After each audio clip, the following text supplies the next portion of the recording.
एक रिसर्च के accordingly 80% security breaches week या कॉम्प्रोमाइज्ड पासवर्ड्स की वजह से होते हैं। सोचिए, अगर आपका ईमेल, बैंक अकाउंट और सोशल मीडिया सिर्फ एक पासवर्ड से प्रोटेक्टेड हो और वो पासवर्ड किसी हैकर के हाथ लग जाए, तो क्या होगा?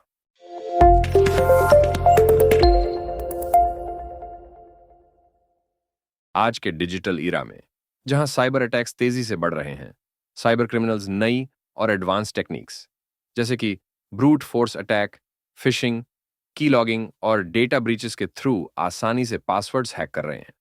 वहां सिर्फ पासवर्ड पर डिपेंडेंट रहना काफी नहीं है और एक स्ट्रांग ऑथेंटिकेशन मेजर्स को अपनाना अब इंपॉर्टेंट हो गया है।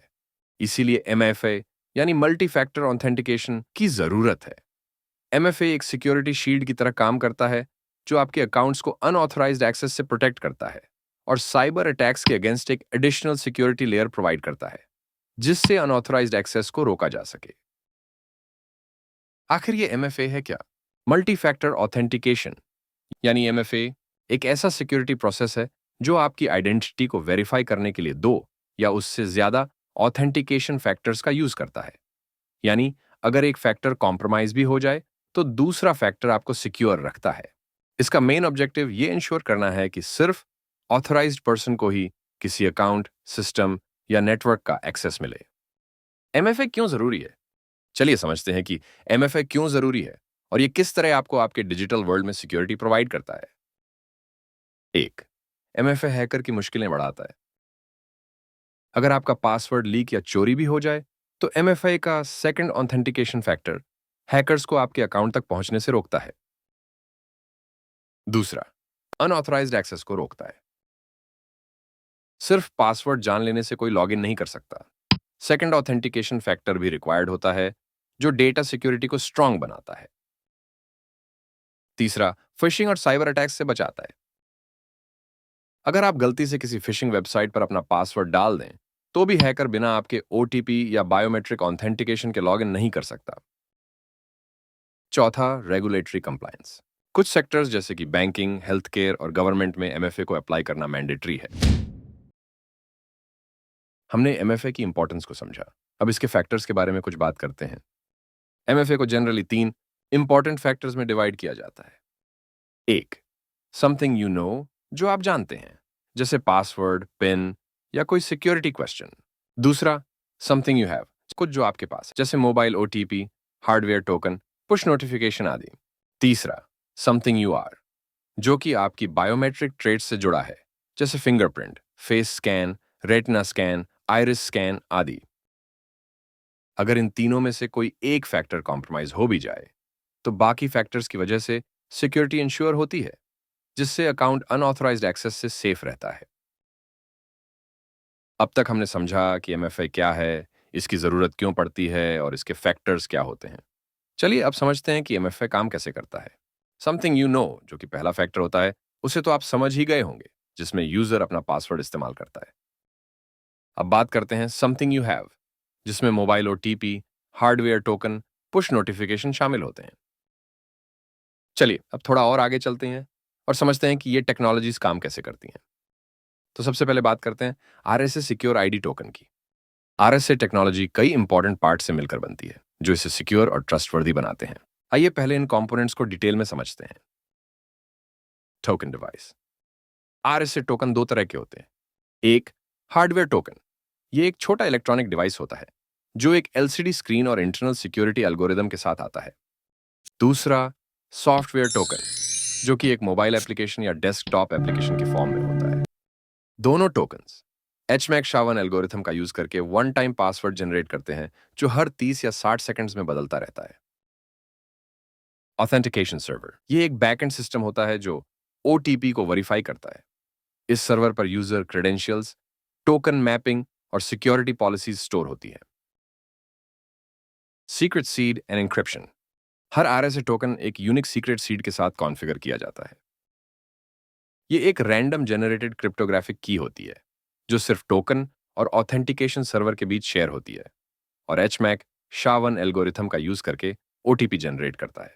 इसका एक्सेस किसी भी यूजर या थर्ड पार्टी को नहीं होता ताकि सिक्योरिटी मेंटेन रहे। Personal identification number, pin. RSA authentication में पिन एक एक्स्ट्रा सिक्योरिटी लेयर का काम करता है। पिन का यूज इसलिए किया जाता है ताकि अगर किसी अनऑथराइज्ड पर्सन के हाथ टोकन लग भी जाए तो भी वो बिना पिन के उसे यूज न कर सके। OTP algorithm. OTP एचमैक Shavan algorithm का यूज करके जनरेट होता है। ये दो तरह का हो सकता है।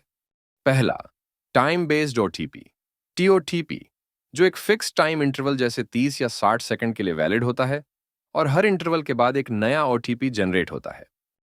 दूसरा, इवेंट बेस्ड ओटीपी, एचओटीपी, जो तभी जनरेट होता है जब यूजर एक रिक्वेस्ट भेजता है।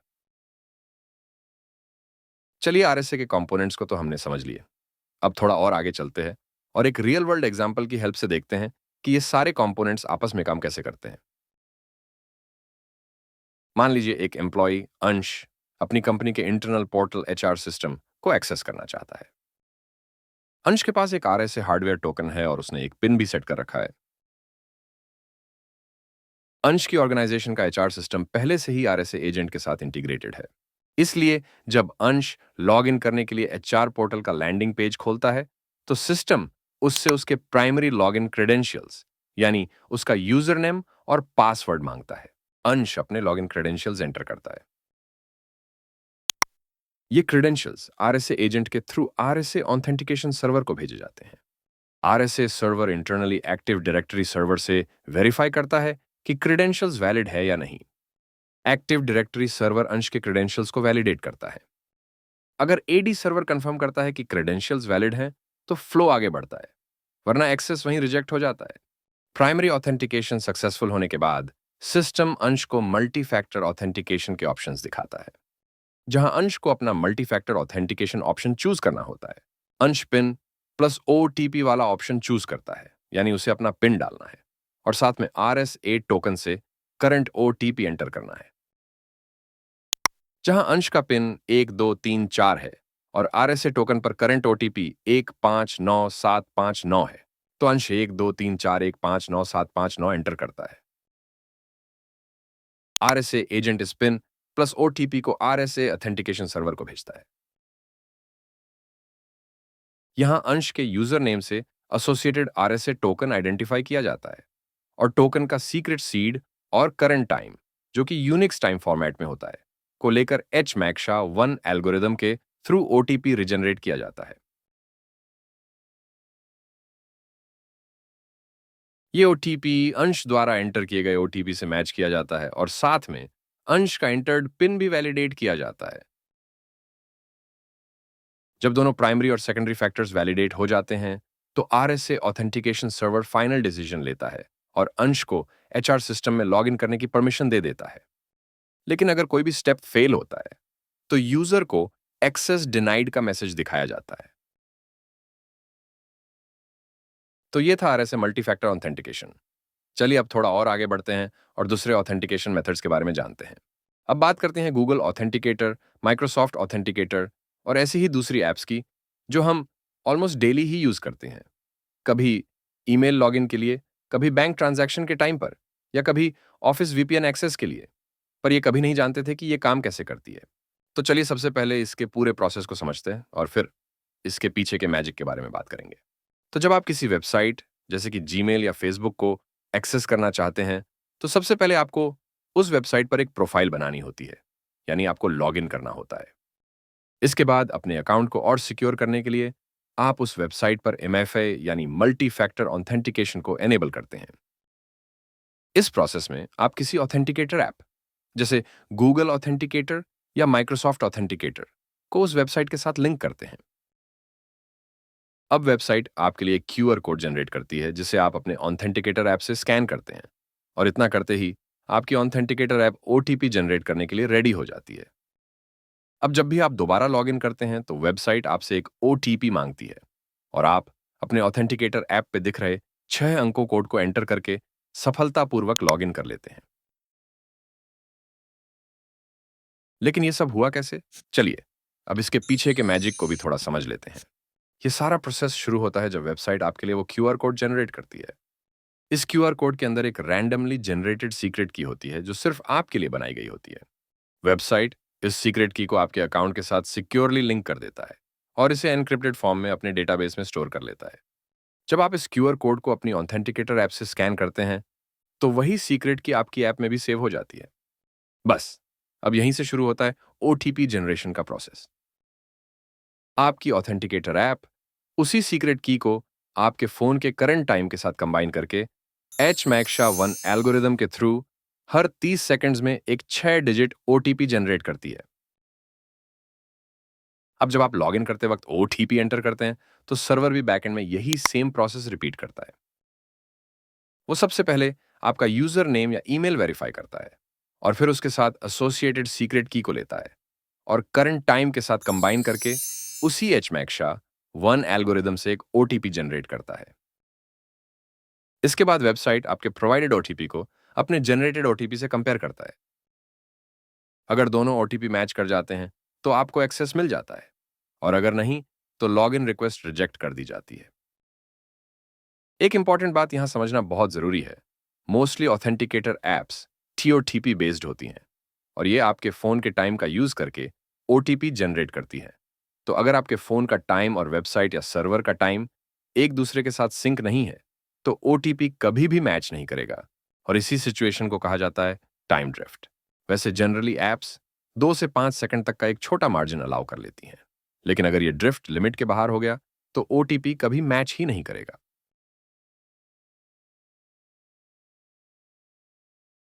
तो दोस्तों, इस वीडियो में हमने मल्टी फैक्टर ऑथेंटिकेशन यानी एमएफए के बारे में डिटेल में बात की।